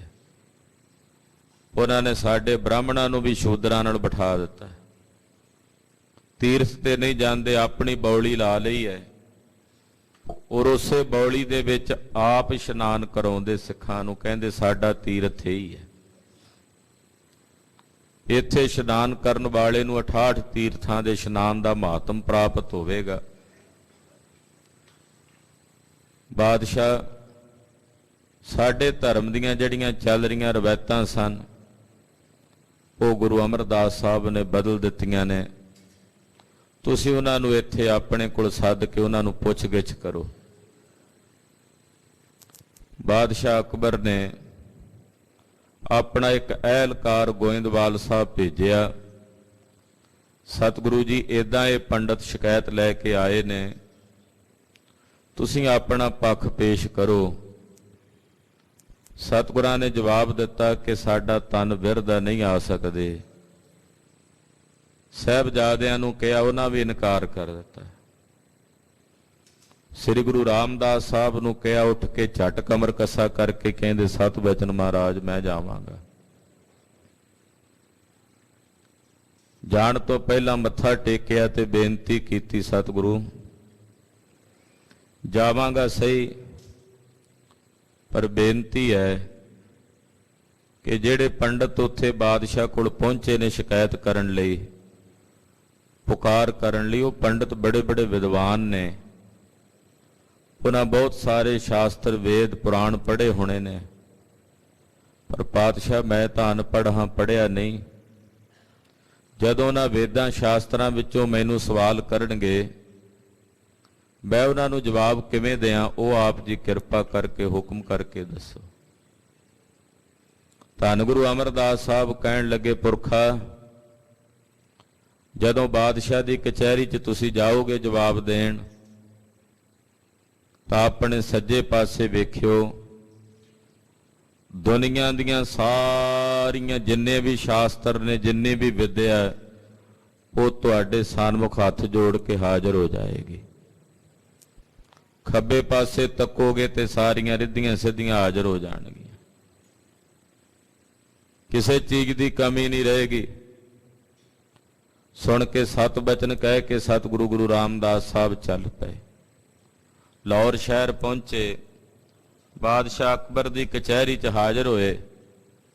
ਪੰਡਤਾਂ ਨੇ ਜੋ ਸਵਾਲ ਕੀਤੇ ਸਨ ਉਹਨਾਂ ਦਾ ਜਵਾਬ ਸਤਿਗੁਰੂ ਗੁਰੂ ਰਾਮਦਾਸ ਸਾਹਿਬ ਜੀ ਨੇ ਦਿੱਤਾ ਕਿ ਸਾਡਾ ਪੰਥ ਗੁਰੂ ਨਾਨਕ ਸਾਹਿਬ ਜੀ ਦਾ ਪੰਥ ਹੈ, ਇਹ ਨਿਰਾਲਾ ਪੰਥ ਹੈ। ਇਹਨਾਂ ਦੇ ਧਰਮ ਨਾਲ, ਇਹਨਾਂ ਦੇ ਧਰਮ ਦੀਆਂ ਰਵਾਇਤਾਂ ਨਾਲ ਸਾਡਾ ਕੋਈ ਸੰਬੰਧ ਨਹੀਂ। ਸਤਿਗੁਰੂ ਗੁਰੂ ਨਾਨਕ ਸਾਹਿਬ ਜੀ ਨੇ ਸਾਨੂੰ ਨਵੇਕਲਾ ਸਿਧਾਂਤ, ਨਿਰਾਲਾ ਸਿਧਾਂਤ ਬਖਸ਼ਿਸ਼ ਕੀਤਾ ਹੈ। ਕਹਿੰਦੇ ਜਦੋਂ ਸੱਜੇ ਪਾਸੇ ਦੇਖਿਆ ਸੀ ਤਾਂ ਦੁਨੀਆ ਦੀਆਂ ਸਾਰੀਆਂ ਸ਼ਾਸਤਰਾਂ ਦੀ ਜਿਤਨੀ ਵਿਦਿਆ ਸੀ ਉਹ ਮਹਾਰਾਜ ਗੁਰੂ ਰਾਮਦਾਸ ਸਾਹਿਬ ਦੇ ਸਾਨਮੁਖ ਹੱਥ ਜੋੜ ਕੇ ਪ੍ਰਗਟ ਹੋ ਖਲੋਤੀ ਸੀ। ਜਦੋਂ ਜਵਾਬ ਦਿੱਤੇ ਸਤਿਗੁਰਾਂ ਨੇ, ਜਿੰਨੇ ਪੰਡਤ ਸੀ ਨਿਰੁੱਤਰ ਹੋ ਗਏ, ਕਿਸੇ ਨੂੰ ਕੋਈ ਜਵਾਬ ਨਹੀਂ ਓੜਿਆ। ਜਦੋਂ ਸਤਿਗੁਰਾਂ ਨੇ ਸਵਾਲ ਕੀਤਾ, ਸਤਿਗੁਰੂ ਜੀ ਨੇ ਸਭਾ ਜਿੱਤ ਲਈ, ਵਿਜয়ੀ ਹੋਏ। ਬਾਦਸ਼ਾਹ ਅਕਬਰ ਨੇ ਹੱਥ ਜੋੜ ਕੇ ਖਿਮਾ ਦੀ ਯਾਚਨਾ ਕੀਤੀ ਕਿ ਮੈਂ ਇਹਨਾਂ ਪੰਡਤਾਂ ਦੇ ਆਖੇ ਲੱਗ ਕੇ ਗੁਰੂ ਘਰੋਂ ਆਪ ਜੀ ਨੂੰ ਬੁਲਾਇਆ, ਮੈਂ ਖਿਮਾ ਯਾਚਨਾ ਕਰਦਾ। ਸਤਿਗੁਰਾਂ ਨੂੰ ਕਹਿਓ ਗੁਰੂ ਅਮਰਦਾਸ ਸਾਹਿਬ ਨੂੰ ਮੇਰੇ ਲਾਇਕ ਕੋਈ ਸੇਵਾ ਹੋਵੇ ਤੇ ਹੁਕਮ ਕਰਨ। ਤਾਂ ਉਸ ਵੇਲੇ ਗੁਰੂ ਅਮਰਦਾਸ ਸਾਹਿਬ ਨੇ ਹੁਕਮ ਭੇਜਿਆ ਸੀ ਕਿ ਜੋ ਹਿੰਦੂਆਂ ਦੇ ਧਰਮ ਸਥਾਨਾਂ ਤੇ ਤੂੰ ਜਜੀਆ ਲਾਇਆ ਹੋਇਆ ਹੈ, ਜਜੀਆ ਬੰਦ ਕਰ ਦੇ, ਸੀ ਯਾਤਰਾ ਤੇ ਚੱਲੇ ਆ। ਤਾਂ ਉਸ ਵੇਲੇ ਬਾਦਸ਼ਾਹ ਅਕਬਰ ਨੇ ਕਿਹਾ ਸੀ, ਮਹਾਰਾਜ ਤੁਸੀਂ ਜਿਨ੍ਹਾਂ ਨੂੰ ਨਾਲ ਲੈ ਕੇ ਜਾਓਗੇ ਉਹਨਾਂ ਤੇ ਕਿਸੇ ਤਰ੍ਹਾਂ ਦਾ ਕੋਈ ਜਜੀਆ ਨਹੀਂ ਲਾਇਆ ਜਾਏਗਾ, ਟੈਕਸ ਨਹੀਂ ਲਾਇਆ ਜਾਏਗਾ। ਸਤਿਗੁਰੂ ਗੁਰੂ ਰਾਮਦਾਸ ਸਾਹਿਬ ਬਾਦਸ਼ਾਹ ਅਕਬਰ ਦੀ ਕਚਹਿਰੀ ਚੋਂ ਬਾਹਰ ਆਏ। ਇੱਕ ਬਜਾਜ ਦੀ ਦੁਕਾਨ ਵੇਖੀ, ਕੱਪੜੇ ਵਾਲੇ ਦੀ। ਕੱਪੜਾ ਬੜਾ ਸੁੰਦਰ ਸੀ, ਵੇਚ ਰਿਹਾ। ਮਨ 'ਚ ਸੰਕਲਪ ਕੀਤਾ ਇਹ ਕੱਪੜੇ ਦਾ ਚੋਲਾ ਬਣਾ ਕੇ ਜੇ ਮੈਂ ਸਤਿਗੁਰਾਂ ਨੂੰ ਪਵਾਵਾਂ ਤੇ ਕਿੰਨਾ ਸੁੰਦਰ ਲੱਗੇ। ਬੜਾ ਸੋਹਣਾ ਕੱਪੜਾ ਹੈ। ਕੋਲ ਜਾ ਕੇ ਜਦੋਂ ਬਜਾਜ ਨੂੰ ਪੁੱਛਿਆ, ਹਾਂ ਵੀਰ ਇਹ ਕੱਪੜੇ ਦਾ ਕੀ ਮੁੱਲ ਜੇ? ਕੱਪੜਾ ਬਹੁਤ ਮਹਿੰਗਾ ਸੀ, ਉਹਨੇ ਪੈਸੇ ਗੁਰੂ ਰਾਮਦਾਸ ਸਾਹਿਬ ਦੇ ਖੀਸੇ 'ਚ ਨਹੀਂ ਸਨ। ਮਨ 'ਚ ਸੰਕਲਪ ਕੀਤਾ ਸੀ ਕਿ ਇਹਦਾ ਤਾਂ ਚੋਲਾ ਸਤਿਗੁਰਾਂ ਨੂੰ ਪਵਾਣਾ, ਮਾਇਆ ਉਨੀ ਨਹੀਂ ਵੀ ਖਰੀਦ ਲਵਾਂ, ਛੱਡ ਕੇ ਜਾਵਾਂ ਤਾਂ ਵੀ ਗੱਲ ਨਹੀਂ, ਕਿਉਂਕਿ ਗੁਰੂ ਸਾਹਿਬ ਲਈ ਸੰਕਲਪ ਕੀਤਾ। ਗੁਰੂ ਖਾਲਸਾ ਜੀ ਕਹਿੰਦੇ ਸਤਿਗੁਰੂ ਗੁਰੂ ਰਾਮਦਾਸ ਸਾਹਿਬ ਨੇ ਉਸ ਵੇਲੇ ਫਿਰ ਮਾਨਸਿਕ ਪੂਜਾ ਕੀਤੀ। ਇੱਕ ਸਰੀਰਕ ਪੂਜਾ ਹੁੰਦੀ ਕਿ ਸਰੀਰ ਕਰਕੇ ਕੱਪੜਾ ਖਰੀਦਣਾ ਤੇ ਜਾ ਕੇ ਕੱਪੜੇ ਬਣਾ ਕੇ ਸਾਹਿਬ ਨੂੰ ਵਸਤਰ ਭੇਟ ਕਰਨੇ। ਇੱਕ ਮਨ ਕਰਕੇ ਸੁਰਤ ਕਰਕੇ ਬੈਠ ਗਏ, ਨੇਤਰ ਬੰਦ ਕਰਕੇ ਆਪਣੇ ਧਿਆਨ ਵਿੱਚੋਂ ਹੀ ਉਹ ਕੱਪੜਾ ਖਰੀਦਿਆ। ਇਉਂ ਜਾਪਦਾ ਵੀ ਕੱਪੜਾ ਖਰੀਦ ਲਿਆ। ਦਰਜੀ ਕੋਲੋਂ ਆਪਣੇ ਧਿਆਨ 'ਚ ਹੀ ਸਵਾਇਆ, ਸਵਾ ਕੇ ਚੋਲਾ ਤਿਆਰ ਹੋ ਗਿਆ ਤੇ ਫਿਰ ਆਪਣੇ ਧਿਆਨ ਵਿੱਚੋਂ ਹੀ ਸਤਿਗੁਰੂ ਗੁਰੂ ਅਮਰਦਾਸ ਸਾਹਿਬ ਨੂੰ ਚੋਲਾ ਆਪਣੇ ਹੱਥੀਂ ਪਵਾ ਰਹੇ ਨੇ ਗੁਰੂ ਰਾਮਦਾਸ ਸਾਹਿਬ। ਤੇ ਲਾਹੌਰ ਸ਼ਹਿਰ ਵਿੱਚ ਗੁਰੂ ਰਾਮਦਾਸ ਸਾਹਿਬ ਆਪਣੇ ਧਿਆਨ ਵਿੱਚ ਚੋਲਾ ਪਵਾ ਰਹੇ ਨੇ ਤੇ ਗੋਇੰਦਵਾਲ ਸਾਹਿਬ ਗੱਦੀ ਤੇ ਬੈਠੇ, ਇੱਕਦਮ ਸਤਿਗੁਰੂ ਬਾਹਾਂ ਉੱਤੇ ਨੂੰ ਕਰਦੇ ਗੁਰੂ ਅਮਰਦਾਸ ਸਾਹਿਬ, ਤੇ ਇਉਂ ਜਾਪਦਾ ਜਿਵੇਂ ਕੱਪੜੇ ਪਹਿਨ ਰਹੇ ਨੇ, ਕਿਉਂਕਿ ਸਤਿਗੁਰੂ ਗੁਰੂ ਰਾਮਦਾਸ ਸਾਹਿਬ ਦੇ ਧਿਆਨ ਵਿੱਚ ਜਿਹੜਾ ਚੋਲਾ ਸਾਹਿਬ ਪਵਾ ਰਹੇ ਸਨ, ਗੋਇੰਦਵਾਲ ਸਾਹਿਬ ਦੀ ਧਰਤੀ ਤੇ ਗੁਰੂ ਅਮਰਦਾਸ ਸਾਹਿਬ ਉਹ ਪਹਿਨ ਰਹੇ ਸਨ। ਇੱਕ ਮਿਕਤਾ ਹੀ ਹੋ ਚੁੱਕੀ ਸੀ। ਧਿਆਨ ਦੀ ਸਾਧਨਾ ਇਤਨੀ ਗਹਿਰੀ, ਇਹਨੂੰ ਮਾਨਸਿਕ ਪੂਜਾ ਕਹਿੰਦੇ ਗੁਰੂ ਖਾਲਸਾ ਜੀ। ਅਸੀਂ ਇਹ ਮਾਨਸਿਕ ਪੂਜਾ ਛੱਡ ਦਿੱਤੀ। ਇਹ ਬੜੀ ਵਧੀਆ ਪੂਜਾ ਹੈ, ਇਹਨੂੰ ਮਾਨਸਿਕ ਪੂਜਾ ਕਹਿੰਦੇ ਗੁਰੂ ਖਾਲਸਾ ਜੀ। ਇਹ ਅਸੀਂ ਛੱਡ ਦਿੱਤੀ ਹੈ। ਧਿਆਨ ਦੇ ਵਿੱਚ ਬੈਠਣਾ, ਘਰ ਵਿੱਚ ਬਹਿ ਜਾਓ, ਕਿਤੇ ਵੀ ਬੈਠੇ ਹੋ, ਧਿਆਨ ਦੇ ਵਿੱਚ, ਸਾਧਨਾ ਵਿੱਚ ਕਿ ਹੁਣ ਅਸੀਂ ਸ੍ਰੀ ਅੰਮ੍ਰਿਤਸਰ ਸਾਹਿਬ ਨੂੰ ਜਾ ਰਹੇ ਹਾਂ, ਧੰਨ ਗੁਰੂ ਰਾਮਦਾਸ ਸਾਹਿਬ ਦੇ ਦਰਬਾਰ 'ਚ ਪੁੱਜੇ ਹਾਂ। ਸੋਹਣੇ ਦਰਬਾਰ ਦੀ ਸੋਹਣੀ ਸੋਭਾ ਹੈ। ਸਤਿਗੁਰਾਂ ਦੀ ਅੰਮ੍ਰਿਤਮਈ ਧੁਰ ਕੀ ਬਾਣੀ ਦੇ ਕੀਰਤਨ ਦੀਆਂ ਆਵਾਜ਼ਾਂ ਕੰਨਾਂ 'ਚ ਪੈ ਰਹੀਆਂ ਨੇ। ਸਤਿਗੁਰਾਂ ਦੇ ਅੰਮ੍ਰਿਤ ਤਾਲ ਦੇ ਵਿੱਚ ਚੱਲ ਰਹੀ ਹਵਾ ਨਾਲ ਸੋਹਣੀਆਂ ਲਹਿਰਾਂ ਉੱਠ ਰਹੀਆਂ ਨੇ। ਸਾਹਿਬ ਦੀ ਪਾਵਨ ਦੁਖ ਭੰਜਨੀ ਬੇਰੀ ਦੇ ਹੇਠਾਂ ਇਸ਼ਨਾਨ ਪਰਸੇ ਨੇ। ਇਸ਼ਨਾਨ ਪਰਸ ਕੇ ਗੁਰੂ ਦਰਬਾਰ 'ਚ ਪਹੁੰਚੇ, ਅਕਾਲ ਤਖਤ ਸਾਹਿਬ ਦੇ ਦਿਦਾਰੇ ਕੀਤੇ ਹਨ। ਸੱਚਖੰਡ ਸ੍ਰੀ ਹਰਿਮੰਦਰ ਸਾਹਿਬ ਪੁੱਜ ਕੇ ਗੁਰੂਦੇਵ ਦੇ ਪਾਵਨ ਦਰਬਾਰ ਦੇ ਦਰਸ਼ਨ ਕੀਤੇ। ਸਨਮੁਖ ਸ੍ਰੀ ਗੁਰੂ ਗ੍ਰੰਥ ਸਾਹਿਬ ਜੀ ਦਾ ਪ੍ਰਕਾਸ਼ ਹੈ। ਖੱਬੇ ਹੱਥ ਰਾਗੀ ਸਿੰਘ ਬੈਠੇ ਕੀਰਤਨ ਕਰ ਰਹੇ ਨੇ। ਰੱਬੀ ਬਾਣੀ ਦਾ ਇਲਾਹੀ ਕੀਰਤਨ ਹੋ ਰਿਹਾ ਹੈ। ਕਿਉਂ? ਆਪਣੇ ਧਿਆਨ ਦੇ ਵਿੱਚ ਗੁਰੂਦੇਵ ਦੇ ਦਰਸ਼ਨ ਕਰਨੇ ਨੂੰ ਮਾਨਸਿਕ ਪੂਜਾ ਕਹਿੰਦੇ ਹਨ। ਜਿਹੜਾ ਸਾਡਾ ਮਨ ਚੰਚਲ ਹੈ, ਇੱਕ ਜਗ੍ਹਾ ਤੇ ਨਹੀਂ ਟਿਕਦਾ, ਇਕਾਗਰ ਨਹੀਂ ਹੁੰਦਾ, ਸਭ ਤੋਂ ਵਧੀਆ ਤਰੀਕਾ ਹੈ ਇਸ ਮਨ ਨੂੰ ਇਕਾਗਰ ਕਰਨ ਦਾ ਮਾਨਸਿਕ ਪੂਜਾ। ਧਿਆਨ ਵਿੱਚ ਗੁਰੂ ਦੇ ਦਰਸ਼ਨ ਕਰਨੇ, ਧਿਆਨ ਕਰਕੇ ਸਤਿਗੁਰਾਂ ਦੀ ਪੂਜਾ ਕਰਨੀ। ਧਿਆਨ ਕਰਕੇ ਮੈਂ ਸਤਿਗੁਰਾਂ ਨੂੰ ਰੁਮਾਲੇ ਭੇਟ ਕਰ ਰਹੇ ਹਾਂ। ਪਾਤਸ਼ਾਹ ਨੂੰ ਸੋਹਣੇ ਫੁੱਲਾਂ ਦੀ ਮਾਲਾ ਲਿਆ ਕੇ ਗੁੰਦ ਕੇ ਭੇਟ ਕੀਤੀ ਧਿਆਨ ਵਿੱਚ ਹੀ। ਇਹ ਮਾਨਸਿਕ ਪੂਜਾ ਹੈ। ਇਹ ਪੂਜਾ ਸਤਿਗੁਰੂ ਸ੍ਰੀ ਗੁਰੂ ਰਾਮਦਾਸ ਸਾਹਿਬ ਨੇ ਕੀਤੀ। ਤੁਰੇ ਅੱਗੇ ਇੱਕ ਅੰਬ ਦਾ ਫਲ ਪਿਆ ਵਿਕਦਾ ਸੀ, ਇੱਕੋ ਹੀ ਪਿਆ ਸੀ ਅੰਬ ਦਾ, ਇੱਕ ਹੈ ਸੀ ਬੇਮੌਸਮਾ ਕੁਰਤਾ। ਉਹਨਾਂ ਦਿਨਾਂ 'ਚ ਅੰਬ ਮਿਲਦੇ ਨਹੀਂ ਸਨ, ਬੇਮੌਸਮਾ ਸੀ। ਵੇਖ ਕੇ ਆਖਿਆ ਇਹ ਤਾਂ ਬੜੀ ਅਲੌਕਿਕ ਚੀਜ਼ ਹੈ। ਜਿੰਨੇ ਜੇਬ 'ਚ ਪੈਸੇ ਸੀ ਉਹ ਦੇ ਕੇ ਖਰੀਦ ਲਿਆ। ਗੁਰਸਿੱਖ ਦੀ ਭਾਵਨਾ ਹੁੰਦੀ, ਕੋਈ ਚੰਗੀ ਸ਼ੈ ਵੇਖੇ ਉਹ ਇਹ ਨਹੀਂ ਸੋਚਦਾ ਮੇਰੇ ਘਰ ਵਿੱਚ ਹੋਵੇ। ਇਹ ਦਿਲੀ ਤਮੰਨਾ ਹੁੰਦੀ ਹੈ ਸਤਿਗੁਰਾਂ ਦੇ ਚਰਨਾਂ 'ਚ ਭੇਟ ਕਰੀਏ। ਜੇ 60 ਲੱਖ ਤੋਂ ਵੱਧ ਪੈਸਾ ਲੱਗਾ, ਚਾਨਣੀ ਆਈ ਸ਼ੇਰੇ ਪੰਜਾਬ ਰਣਜੀਤ ਸਿੰਘ ਲਈ, ਵੇਖਦਿਆਂ ਸਾਰ ਉੱਠ ਖਲੋਤਾ, ਆਖਿਆ ਨਾ ਭਾਈ ਇੰਨੀ ਕੀਮਤੀ ਚਾਨਣੀ ਸਤਿਗੁਰੂ ਗੁਰੂ ਰਾਮਦਾਸ ਸਾਹਿਬ ਦੇ ਦਰਬਾਰ 'ਚ ਹੋਣੀ ਚਾਹੀਦੀ ਹੈ। ਗੁਰੂ ਖਾਲਸਾ ਜੀ ਜਿਸ ਵੇਲੇ ਉਹ ਅੰਬ ਦਾ ਫਲ ਖਰੀਦ ਲਿਆ, ਲੈ ਕੇ ਤੁਰ ਪਏ। ਹੁਣ ਗੋਇੰਦਵਾਲ ਸਾਹਿਬ ਤੱਕ ਆਉਂਦਿਆਂ 2 ਦਿਨ ਲੱਗਦੇ ਸੀ ਰਸਤੇ 'ਚ। ਇੱਕ ਰਾਤ ਬੀਤ ਗਈ। ਅਗਲੇ ਦਿਨ ਜਦੋਂ ਦੁਪਹਿਰ ਜੇ ਦਾ ਵੇਲਾ ਹੋ ਗਿਆ ਤੇ ਨਗਰ ਤੱਕ ਜਾਣ ਲਈ ਅਗਲੇ ਦਿਨ ਪਹੁੰਚਣਾ ਸੀ, ਇੱਕ ਰਾਤ ਹੋਰ ਹਾਲੇ ਲੱਗਣੀ ਸੀ। ਤੇ ਬੇਮੌਸਮਾ ਫਲ ਸੀ ਅੰਬ ਦਾ। ਵੇਖਿਆ ਵੀ ਪੱਕਿਆ ਜ਼ਿਆਦਾ, ਵੀ ਕਿਸੇ ਵੇਲੇ ਵੀ ਫਟ ਸਕਦਾ ਹੈ, ਇਹਦਾ ਰਸ ਚੋ ਸਕਦਾ ਹੈ, ਇਹ ਸਤਿਗੁਰਾਂ ਤੱਕ ਨਹੀਂ ਪਹੁੰਚਣਾ। ਮੈਂ ਤਾਂ ਗੁਰਦੇਵ ਲਈ ਲਿਆ ਕਿ ਸਤਿਗੁਰੂ ਗੁਰੂ ਅਮਰਦਾਸ ਸਾਹਿਬ ਆਪਣੇ ਮੁੱਖ 'ਚ ਪਾਉਣਗੇ, ਕਿਵੇਂ ਉਹਨਾਂ ਤੱਕ ਪੁੱਜਦਾ ਹੋਵੇ, ਕਿਵੇਂ ਉਹ ਇਹਦਾ ਰਸ ਲੈ ਲੈਣ। ਇਹ ਸੋਚ ਕੇ ਬੈਠ ਗਏ ਵੀ ਪਹੁੰਚਣਾ ਤਾਂ ਨਹੀਂ ਉੱਥੇ ਤੱਕ। ਜੇ ਲੈ ਕੇ ਕੱਲ ਤੱਕ ਉਡੀਕ ਕੀਤੀ ਤੇ ਖਰਾਬ ਹੋ ਜਾਣਾ।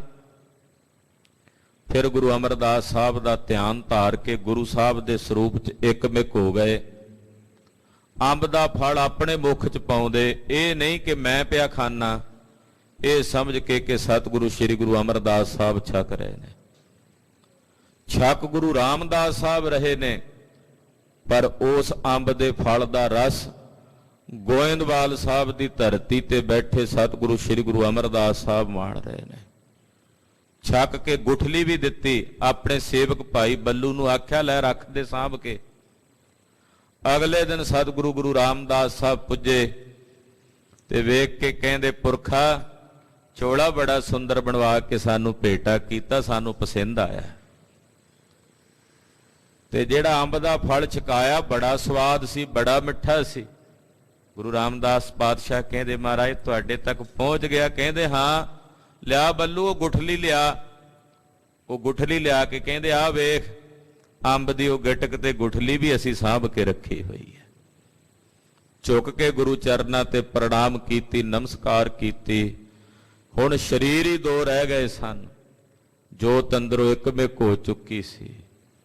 ਇੱਕਮਿਕ ਜਿਵੇਂ ਭਾਈ ਸੱਤਾ ਜੀ ਨੇ ਬਚਨ ਕਹੇ ਹੈ ਨਾ ਰਾਮਕਲੀ ਦੀ ਵਾਰ 'ਚ, ਨਾਨਕ ਤੂੰ ਲਹਿਣਾ ਤੂੰ ਅਮਰ ਗੁਰ ਅਮਰ ਤੂੰ ਵਿਚਾਰਿਆ, ਗੁਰ ਡਿਠਾ ਤਾਂ ਮਨ ਸਾਧਾਰਿਆ। ਮਹਾਰਾਜ ਤੁਸੀਂ ਹੋ ਗੁਰੂ ਅਮਰਦਾਸ ਸਾਹਿਬ ਦਾ ਰੂਪ, ਤੁਸੀਂ ਹੀ ਗੁਰੂ ਅੰਗਦ ਸਾਹਿਬ ਦਾ ਰੂਪ, ਗੁਰੂ ਨਾਨਕ ਸਾਹਿਬ ਦਾ ਰੂਪ ਹੋ ਗਏ ਹੋ। ਕੋਈ ਭੇਦ, ਕੋਈ ਫਰਕ ਹੀ ਨਹੀਂ ਰਿਹਾ। ਸਮਾਂ ਆਇਆ, ਅਖੀਰਲੀ ਪਰਖ ਕੀਤੀ, ਥੜੇ ਬਣਵਾਏ। ਉਸ ਪਰਖ ਵਿੱਚ ਵੀ ਸਤਿਗੁਰੂ ਸ੍ਰੀ ਗੁਰੂ ਰਾਮਦਾਸ ਸਾਹਿਬ ਖਰੇ ਉਤਰੇ। ਗੁਰਤਾ ਗੱਦੀ ਦੇ ਤਖਤ ਤੇ ਬਿਠਾ ਕੇ ਧੰਨ ਸ੍ਰੀ ਗੁਰੂ ਅਮਰਦਾਸ ਸਾਹਿਬ ਜੀ ਨੇ ਨਮਸਕਾਰ ਕੀਤੀ। 5 ਪੈਸੇ ਸ਼੍ਰੀ ਫਲ ਭੇਟ ਕੀਤਾ। ਗੁਰਿਆਈ ਦਾ ਤਿਲਕ ਬਾਬਾ ਬੁੱਢਾ ਸਾਹਿਬ ਜੀ ਪਾਸੋਂ ਦਿਵਾ ਕੇ ਆਪਣੀ ਜੋਤ ਗੁਰੂ ਰਾਮਦਾਸ ਸਾਹਿਬ 'ਚ ਬਿਰਾਜਮਾਨ ਕਰ ਦਿੱਤੀ ਔਰ ਹੁਕਮ ਕੀਤਾ, ਜਾਓ ਸ੍ਰੀ ਅੰਮ੍ਰਿਤਸਰ ਸਾਹਿਬ ਨਗਰ 'ਚ ਨਗਰ ਵਸਾਓ। ਗੁਰੂ ਕਾ ਚੱਕ ਨਗਰ ਵਸਾਇਆ। ਸ੍ਰੀ ਅੰਮ੍ਰਿਤਸਰ ਤਾਲ ਲਵਾਇਆ ਔਰ ਸ੍ਰੀ ਅੰਮ੍ਰਿਤਸਰ ਸਾਹਿਬ ਦੀ ਧਰਤੀ ਤੇ ਬੈਠ ਕੇ ਤਕਰੀਬਨ 7 ਸਾਲ ਸਤਿਗੁਰੂ ਜੀ ਨੇ ਗੁਰਗੱਦੀ ਤੇ ਬੈਠ ਕੇ ਗੁਰਿਆਈ ਕੀਤੀ, ਜੀਵਾਂ ਦੀ ਕਲਿਆਣ ਕੀਤੀ, ਭਲਾ ਕੀਤਾ। 30 ਰਾਗਾਂ ਵਿੱਚ ਸਤਿਗੁਰੂ ਜੀ ਨੇ ਗੁਰਬਾਣੀ ਦੀ ਰਚਨਾ ਕੀਤੀ। ਐਸੇ ਅੰਮ੍ਰਿਤ ਬਚਨ ਪ੍ਰੇਮ ਵਾਲੇ ਸਤਿਗੁਰਾਂ ਉਚਾਰਨ ਕੀਤੇ। ਜਦੋਂ ਗੁਰੂ ਰਾਮਦਾਸ ਸਾਹਿਬ ਜੀ ਦੀ ਬਾਣੀ ਪੜ੍ਹੀਏ ਤੇ ਸਤਿਗੁਰਾਂ ਦੀ ਬਾਣੀ 'ਚ ਪ੍ਰੇਮ ਡੁੱਲ ਡੁੱਲ ਪੈਂਦਾ। ਖਾਲਸਾ ਜੀ ਮਹਾਰਾਜ ਜੀ ਦੇ ਬਚਨਾਂ ਵਿੱਚ ਸਤਿਗੁਰਾਂ ਦੀ ਬਾਣੀ 'ਚ ਗੁਰੂ ਪ੍ਰਤੀ ਪ੍ਰੇਮ, ਅਥਾਹ ਪ੍ਰੇਮ ਹੈ। ਰੋਜ਼ ਆਸਾ ਜੀ ਦੀ ਵਾਰ 'ਚ ਜਿਹੜੇ ਛੰਤ ਪੜ੍ਹਦੇ ਆ ਨਾ, ਅਸੀਂ ਸੁਣਦੇ ਆ ਰਾਗੀ ਸਿੰਘਾਂ ਕੋਲੋਂ, ਗੁਰੂ ਰਾਮਦਾਸ ਸਾਹਿਬ ਦੇ ਛੰਤ ਨੇ ਜਿਨ੍ਹਾਂ 'ਚ ਬੜੇ ਪ੍ਰੇਮ ਨਾਲ ਸਤਿਗੁਰੂ ਲਿਖਦੇ, ਹਰ ਪ੍ਰੇਮ ਬਾਣੀ ਮਨ ਮਾਰਿਆ ਅਣਿਆਲੇ ਅਣੀਆਂ ਰਾਮ ਰਾਜੇ। ਜਦੋਂ ਕਹਿੰਦੇ ਹਰ ਅੰਮ੍ਰਿਤ ਭਿੰਨੇ ਲੋਇਣਾ, ਜਦੋਂ ਕਹਿੰਦੇ ਗੁਰੇ ਅੰਮ੍ਰਿਤ ਭਿੰਨੀ ਦੇਹਰੀ, ਤਾਂ ਇਹ ਗੁਰੂ ਸਾਹਿਬ ਜੀ ਦਾ ਪ੍ਰੇਮ ਹੈ ਜੋ ਆਪਣੇ ਮਾਲਕ ਪ੍ਰਤੀ, ਆਪਣੇ ਗੁਰਦੇਵ ਪ੍ਰਤੀ ਉਜਾਗਰਾ ਹੁੰਦਾ ਹੈ। ਧੰਨ ਸ੍ਰੀ ਗੁਰੂ ਰਾਮਦਾਸ ਸਾਹਿਬ ਜਦੋਂ ਗੁਰਬਾਣੀ ਦੀ ਮਹਿਮਾ ਕਰਦੇ ਤਾਂ ਗੁਰਬਾਣੀ ਦੀ ਮਹਿਮਾ ਕਰਦਿਆਂ ਕਹਿੰਦੇ ਸਤਿਗੁਰ ਬਾਣੀ ਪੁਰਖ ਪੁਰਖੋਤਮ, ਬਾਣੀ ਸਿਉ ਚਿਤ ਲਾਵੈ ਗੋ, ਗੁਰਬਾਣੀ ਸੁਨਤ ਮੇਰਾ ਮਨ ਦਰਵਿਆ, ਮਨ ਭੀਨਾ ਨਿਜ ਘਰ ਆਵੈ ਗੋ। ਬਾਣੀ ਦੀ ਮਹਿਮਾ ਕਰਦਿਆਂ ਕਹਿੰਦੇ ਬਾਣੀ ਗੁਰੂ ਗੁਰੂ ਹੈ ਬਾਣੀ, ਵਿੱਚ ਬਾਣੀ ਅੰਮ੍ਰਿਤ ਸਾਰੇ, ਗੁਰਬਾਣੀ ਕਹੈ ਸੇਵਕ ਜਨ ਮਾਨੈ, ਪ੍ਰਤੱਖ ਗੁਰੂ ਨਿਸਤਾਰੇ।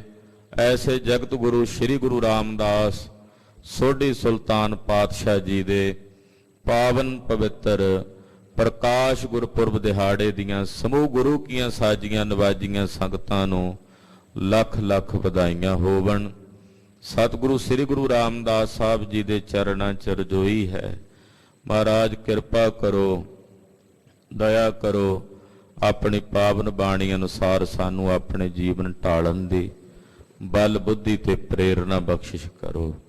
ਆਓ ਜੋ ਹੁਕਮਨਾਮਾ ਸਤਿਗੁਰੂ ਜੀ ਨੇ ਅੰਮ੍ਰਿਤ ਵੇਲੇ ਬਖਸ਼ਿਆ ਹੈ, ਮਨ ਬਿਰਤੀਆਂ ਇਕਾਗਰ ਕਰਕੇ ਗੁਰਦੇਵ ਦੇ ਪਵਿੱਤਰ ਹੁਕਮਨਾਮੇ ਨਾਲ ਜੁੜੀਏ।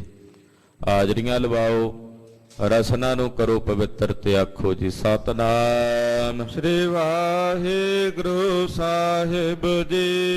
ਸਤਨਾਮ ਸ੍ਰੀ ਵਾਹਿਗੁਰੂ ਸਾਹਿਬ ਜੀ। ਸੋਹੇ ਮਹੱਲਾ ਪੰਜਵਾ। ਗੁਰ ਆਪਣੇ ਉਪਰ ਬਲ ਜਾਈਐ। ਸੋਹੀ ਰਾਗ ਹੈ ਪੰਜਵੇਂ ਪਾਤਸ਼ਾਹ ਧੰਨ ਸ੍ਰੀ ਗੁਰੂ ਅਰਜਨ ਦੇਵ ਸਾਹਿਬ ਜੀ ਦਾ ਉਚਾਰਨ ਕੀਤਾ ਗਿਆ ਪਾਵਨ ਪਵਿੱਤਰ ਸ੍ਰੀ ਮੁਖਵਾਕ ਸ਼ਬਦ ਹੈ। ਪੰਚਮ ਪਾਤਸ਼ਾਹ ਆਪਣੇ ਗੁਰਦੇਵ ਸਤਿਗੁਰੂ ਸ੍ਰੀ ਗੁਰੂ ਰਾਮਦਾਸ ਸਾਹਿਬ ਵੱਲ ਵੇਖ ਕੇ ਕਹਿ ਰਹੇ ਨੇ, ਗੁਰ ਆਪਣੇ ਉਪਰ ਬਲ ਜਾਈਐ। ਆਪਣੇ ਗੁਰੂ ਦੇ ਉੱਤੋਂ ਬਲਿਹਾਰ ਜਾਈਏ, ਆਪਣੇ ਗੁਰੂ ਤੋਂ ਵਾਰੇ ਵਾਰੇ ਜਾਈਏ। ਐਸੇ ਗੁਰ ਕੋ ਬਲ ਬਲ ਜਾਈਐ, ਐਸੇ ਗੁਰ ਕੋ ਬਲ ਬਲ ਜਾਈਐ। ਐਸੇ ਗੁਰ ਕਉ ਬਲ ਬਲ ਜਾਈਐ, ਐਸੇ ਗੁਰ ਕਉ ਬਲ ਬਲ ਜਾਈਐ। ਐਸੇ ਗੁਰ ਕੋ ਬਲ ਬਲ ਜਾਈਐ, ਐਸੇ ਗੁਰ ਕਉ ਬਲ ਬਲ ਜਾਈਐ। ਐਸੇ ਗੁਰ ਕਉ ਬਲ ਬਲ ਜਾਈਐ, ਐਸੇ ਗੁਰ ਕਉ ਬਲ ਬਲ ਜਾਈਐ। ਆਪ ਮੁਕਤ ਮੋਹਿ ਤਾਰੈ, ਆਪ ਮੁਕਤ ਮੋਹਿ ਤਾਰੈ। ਆਪ ਮੁਕਤ ਮੋਹਿ ਤਾਰੈ, ਆਪ ਮੁਕਤ ਮੋਹਿ ਤਾਰੈ। ਆਪ ਮੁਕਤ ਮੋਹਿ ਤਾਰੈ, ਆਪ ਮੁਕਤ ਮੋਹਿ ਤਾਰੈ। ਆਪ ਮੁਕਤ ਮੋਹਿ ਤਾਰੈ, ਆਪ ਮੁਕਤ ਮੋਹਿ ਤਾਰੈ। ਐਸੇ ਗੁਰੂ ਤੋਂ ਬਲਿਹਾਰ ਜਾਈਏ, ਆਪਣੇ ਗੁਰੂ ਤੋਂ ਵਾਰੇ ਵਾਰੇ ਜਾਈਏ, ਬਲ ਬਲ ਜਾਈਏ। ਆਠ ਪਹਿਰ ਹਰ ਹਰ ਜਸ ਗਾਈਐ। ਅੱਠੇ ਪੈਰ ਨਿਰੰਤਰ ਇੱਕ ਰਸ ਲਗਾਤਾਰ ਬਿਨਾਂ ਰੁਕਿਆਂ ਬਿਨਾਂ ਥੱਕਿਆਂ ਵਾਹਿਗੁਰੂ ਪਾਰ ਬ੍ਰਹਮ ਪਰਮੇਸ਼ਰ ਦਾ ਜਸ ਗਾਵੀਏ। ਅੱਠੇ ਪੈਰ ਨਿਰੰਤਰ ਇੱਕ ਰਸ ਹਰ ਹਰ ਜਸ ਗਾਈਐ। ਹਰੀ ਦਾ ਜਸ ਗਾਈਏ, ਹਰੀ ਦਾ, ਅਕਾਲ ਪੁਰਖ ਦਾ ਜਸ। ਬੰਦਿਆਂ ਦਾ ਜਸ ਨਹੀਂ ਗਾਉਣਾ। ਜਿਨ੍ਹਾਂ ਬੰਦਿਆਂ ਦਾ ਤੁਸੀਂ ਜਸ ਗਾਓਗੇ, ਸਮਾਂ ਪਾ ਕੇ ਉਹਨਾਂ ਬੰਦਿਆਂ ਦੀ ਨਿੰਦਾ ਵੀ ਕਰੋਗੇ। ਜਦੋਂ ਨਿੰਦਾ ਕਰੋਗੇ ਫਿਰ ਤੁਹਾਡੇ ਕੀਤੇ ਜਸ ਦਾ ਕੀ ਮਤਲਬ ਰਹਿ ਜਾਏਗਾ? ਕਿਉਂਕਿ ਦੁਨੀਆ ਦੇ ਬੰਦਿਆਂ ਦਾ ਜਦੋਂ ਜਸ ਕਰੋਗੇ, ਔਗਣ ਵੇਖੋਗੇ ਤੇ ਫਿਰ ਨਿੰਦਾ ਵੀ ਕਰੋਗੇ। ਪਰ ਪਰਮੇਸ਼ਰ ਦਾ ਜਸ ਹੀ ਜਸ ਹੈ। ਉਹਦਾ ਜਦੋਂ ਵੀ ਕਰੋਗੇ ਜਸ ਹੀ ਕਰੋਗੇ, ਕਿਉਂਕਿ ਉਹਦੇ 'ਚ ਕੋਈ ਵੀ ਔਗਣ ਦਿਸਣਾ ਹੀ ਨਹੀਂ। ਉਹ ਹੈ ਹੀ ਗੁਣਾਂ ਦਾ ਵਾਸਲਾ। ਇਸ ਕਰਕੇ ਅਕਾਲ ਪੁਰਖ ਦਾ ਜਸ ਕਰੋ ਭਾਈ, ਗੁਰੂ ਦਾ ਜਸ ਕਰੋ, ਪਰਮੇਸ਼ਰ ਦਾ ਜਸ ਕਰੋ। ਸਿਮਰੋ ਸੋ ਪ੍ਰਭ ਆਪਣਾ ਸੁਆਮੀ। ਆਪਣੇ ਉਸ ਸੁਆਮੀ ਦਾ ਸਿਮਰਨ ਕਰੋ। ਉਹ ਸੁਆਮੀ ਜਿਹੜਾ ਸਾਰੇ ਜਗਤ ਦਾ ਮਾਲਕ ਹੈ, ਸਾਰੇ ਜਗਤ ਦਾ ਸਹਿਬ ਹੈ, ਉਹਦਾ ਸਿਮਰਨ ਕਰੋ। ਹਾਂਜੀ। ਸਗਲ ਘਟਾ ਕਾ ਅੰਤਰ ਜਾਮੀ। ਉਹ ਕੱਲਾ ਸੁਆਮੀ ਨਹੀਂ ਹੈ, ਉਹ ਸਾਰੇ ਘਟਾਂ ਦੀ ਜਾਣਨ ਵਾਲਾ ਅੰਤਰਜਾਮੀ ਵੀ ਹੈ। ਜਿਤਨੇ ਸੰਸਾਰ ਦੇ ਜੀ ਨੇ, ਸਭ ਦੇ ਹਿਰਦਿਆਂ ਵਿੱਚ ਕੀ ਵਰਤ ਰਿਹਾ, ਸਭ ਦੇ ਅੰਦਰ ਦੀ ਜਾਣਨ ਵਾਲਾ ਉਹ ਸੁਆਮੀ ਅੰਤਰਜਾਮੀ ਹੈ। ਰਹਾਉ ਚਰਨ ਕਮਲ ਸਿਉ ਲਾਗੇ ਪ੍ਰੀਤ। ਸਤਿਗੁਰੂ ਜੀ ਦੇ ਚਰਨ ਕਮਲਾਂ ਦੇ ਨਾਲ ਮੇਰੇ ਅੰਦਰ ਪ੍ਰੀਤ ਲੱਗ ਗਈ ਹੈ। ਚਰਨ ਕਮਲ ਸਿਉ ਲਾਗੀ ਪ੍ਰੀਤ। ਸਾਹਿਬ ਦੇ ਚਰਨ ਕਮਲਾਂ ਦੇ ਨਾਲ ਮੇਰੇ ਹਿਰਦੇ 'ਚ ਪ੍ਰੀਤ ਬਣੀ ਹੋਈ ਹੈ। ਸਾਚੇ ਪੂਰਨ ਨਿਰਮਲ ਰੀਤ। ਜਿਨ੍ਹਾਂ ਅੰਦਰ ਗੁਰੂ ਦੇ ਚਰਨ ਕਮਲਾਂ ਦੀ ਪ੍ਰੀਤ ਹੈ, ਉਹਨਾਂ ਦੀ ਮਰਿਆਦਾ ਸੱਚੀ ਹੈ, ਉਹਨਾਂ ਦੀਆਂ ਰੀਤੀਆਂ ਸੱਚੀਆਂ ਨੇ, ਔਰ ਉਹ ਪੂਰਨ ਹਨ। ਸੰਤ ਪ੍ਰਸਾਦ ਵਸੈ ਮਨ ਮਾਹੀ। ਸੰਤ ਜਨਾਂ ਦੀ ਕਿਰਪਾ ਨਾਲ, ਸਾਧੂਆਂ ਦੀ, ਗੁਰਸਿੱਖਾਂ ਦੀ ਦਇਆ ਮਾਇਆ ਨਾਲ ਵਾਹਿਗੁਰੂ ਪਾਰ ਬ੍ਰਹਮ ਪਰਮੇਸ਼ਰ ਦਾ ਜਿਹੜਾ ਨਾਮ ਹੈ ਉਹ ਮਨ ਵਿੱਚ ਆ ਕੇ ਵਸਦਾ ਹੈ। ਜਨਮ ਜਨਮ ਕੇ ਕਿਲ ਵਿਖ ਜਾਹੀ। ਜਦੋਂ ਵਾਹਿਗੁਰੂ ਦਾ ਨਾਮ ਹਿਰਦੇ 'ਚ ਵਸ ਜਾਵੇ ਤਾਂ ਫਿਰ ਜਨਮ ਜਨਮਾਂਤਰਾਂ ਦੇ ਕੀਤੇ ਹੋਏ ਜਿਹੜੇ ਕਿਲ ਵਿਖ ਨੇ, ਪਾਪ ਨੇ, ਉਹ ਕੱਟੇ ਜਾਂਦੇ ਹਨ। ਕਰ ਕਿਰਪਾ ਪ੍ਰਭ ਦੀਨ ਦਇਆਲਾ। ਇਹ ਦੀਨਾਂ ਤੇ ਦਇਆ ਕਰਨ ਵਾਲੇ ਦਿਆਲੂ ਪ੍ਰਭੂ ਜੀ, ਸਾਡੇ ਤੇ ਆਪਣੀ ਕਿਰਪਾ ਕਰੋ, ਸਾਡੇ ਤੇ ਆਪਣੀ ਰਹਿਮਤ ਕਰੋ। ਨਾਨਕ ਮੰਗੈ ਸੰਤ ਰਵਾਲਾ। ਮਹਾਰਾਜ ਜੀ, ਮੈਂ ਤੁਹਾਡੇ ਸੰਤ ਜਨਾਂ ਦੇ ਚਰਨਾਂ ਦੀ ਰਵਾਲ ਧੂੜੀ ਮੰਗਦਾ ਹਾਂ। ਆਪ ਜੀ ਕਿਰਪਾ ਕਰਕੇ ਆਪਣੇ ਪਿਆਰਿਆਂ ਦੇ ਚਰਨਾਂ ਦੀ ਖਾਕ ਤੇ ਧੂੜੀ ਬਖਸ਼ ਕੇ ਮੈਨੂੰ ਕਿਰਤਾਰਥ ਕਰੋ। ਸਤਿਗੁਰਾਂ ਦੀ ਬਾਣੀ, ਗੁਰਦੇਵ ਦਾ ਇਤਿਹਾਸ ਅਗਾਧ ਬੋਧ ਹੈ। ਵਿਚਾਰਾਂ ਕਰਦਿਆਂ ਹੋਈਆਂ ਹਰੇਕ ਪ੍ਰਕਾਰ ਦੀਆਂ ਭੁੱਲਾਂ ਚੁੱਕਾਂ ਦੀ ਖਿਮਾ ਕਰਨੀ, ਅਰਦਾਸ ਕਰਨੀ ਸਤਿਗੁਰੂ ਜੀ ਅਗਾਂਹ ਵਾਸਤੇ ਸਦਬੁੱਧੀ ਤੇ ਸਮਤ ਪ੍ਰਦਾਨ ਕਰਨ। ਇੱਕ ਵਾਰ ਫੇਰ ਸਾਰੀਆਂ ਸੰਗਤਾਂ ਨੂੰ ਜਗਤ ਗੁਰੂ ਸ੍ਰੀ ਗੁਰੂ ਰਾਮਦਾਸ ਸਾਹਿਬ ਸੱਚੇ ਪਾਤਸ਼ਾਹ ਜੀ ਮਹਾਰਾਜ ਜੀ ਦੇ ਪਾਵਨ ਪਵਿੱਤਰ ਪ੍ਰਕਾਸ਼ ਗੁਰਪੁਰਬ ਦਿਹਾੜੇ ਦੀਆਂ ਲੱਖ ਲੱਖ ਵਧਾਈਆਂ ਹੋਵਣ। ਧੰਨ ਧੰਨ ਰਾਮਦਾਸ ਗੁਰ, ਧੰਨ ਧੰਨ ਰਾਮਦਾਸ ਗੁਰ।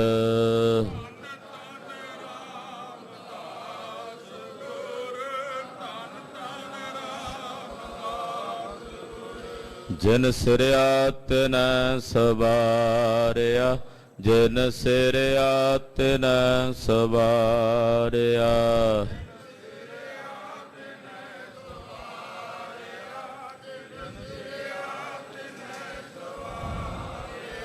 ਜਿਨ ਸਿਰਿਆ ਤਿਨੈ ਸਵਾਰਿਆ, ਜਿਨ ਸਿਰਿਆ ਤਿਨੈ ਸਵਾਰਿਆ।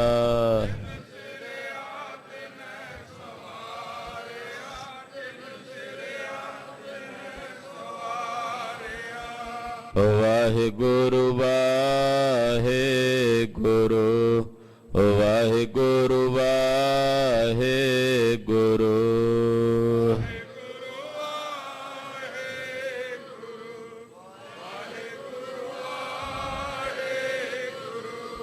ਵਾਹਿਗੁਰੂ ਵਾਹਿਗੁਰੂ, ਵਾਹਿਗੁਰੂ ਵਾਹਿਗੁਰੂ।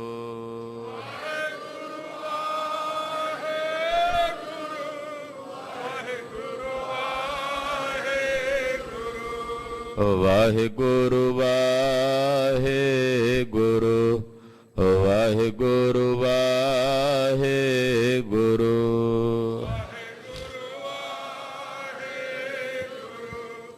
ਵਾਹਿਗੁਰੂ ਵਾਹਿਗੁਰੂ। ਵਾਹਿਗੁਰੂ ਜੀ ਕਾ ਖਾਲਸਾ, ਵਾਹਿਗੁਰੂ ਜੀ ਕੀ ਫਤਿਹ।